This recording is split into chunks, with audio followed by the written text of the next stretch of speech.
திருத்தூதர் பணிகள் அதிகாரம் 2. பெந்தகோஸ்து என்னும் நாள் வந்தபோது பேதுரு 11 சேர்ந்து எழுந்து நின்று உரத்த குரலில் அவர்களிடம் பின்வருமாறு கூறினார். யூத மக்களே, எருசலேமில் வாழும் மக்களே, இதை தெரிந்து கொள்ளுங்கள். எனது சொற்களை கவனித்து கேளுங்கள். இஸ்ரேல் மக்களே, நீங்கள் இந்த வார்த்தைகளை கேளுங்கள். கடவுள் நாசரேத்து இயேசுவின் வழியாக உங்கள் நடுவில் வல்ல செயல்களையும் அருஞ்செயல்களையும் அடையாளங்களையும் செய்து அவரை இன்னார் என்று உறுதியாக காண்பித்தார். இது நீங்கள் அறிந்ததே. கடவுள் தாம் வரையறுத்துள்ள திட்டத்தின்படியும் தம் முன்னறிவின்படியும் இந்த இயேசுவை உங்கள் கையில் விட்டுவிட்டார். நீங்கள் திருச்சட்டம் அறியாதார் மூலம் அவரை சிலுவையில் அறைந்து கொன்றீர்கள். ஆனால் கடவுள் அவரை மரண வேதனையினின்று விடுவித்து உயிர்த்தெழச் செய்தார். ஏனென்றால் மரணம் அவரை தன் பிடியில் வைத்திருக்க முடியவில்லை.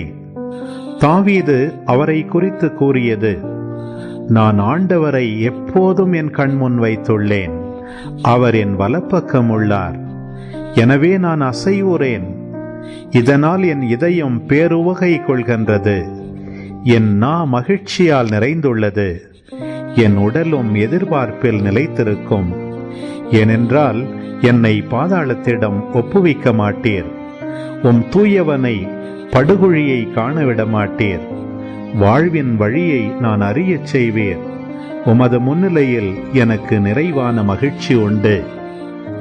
சகோதர சகோதரிகளே, நமது குல முதல்வராகிய தாவீதை குறித்து நான் சொல்வதை மறுக்க மாட்டீர்கள். அவர் காலமாகி அடக்கம் செய்யப்பட்டார். அவர் கல்லறை இந்நாள் வரை நம்மிடையே இருக்கிறது. அவர் இறைவாக்கினர் என்பதால் தம் வழித்தோன்றல் ஒருவர் அவரது அரியணையில் வீற்றிருப்பார் என்று கடவுள் உறுதியாக ஆணையிட்டு கூறியதை அறிந்திருந்தார். அவர் கிறிஸ்துவின் உயிர்த்தெழுதலை முன்னறிந்து அவரை பாதாளத்திடம் ஒப்புவிக்க மாட்டீர், அவரது உடல் படுகுழியை காணவிட மாட்டீர் என்று கூறியிருக்கிறார்.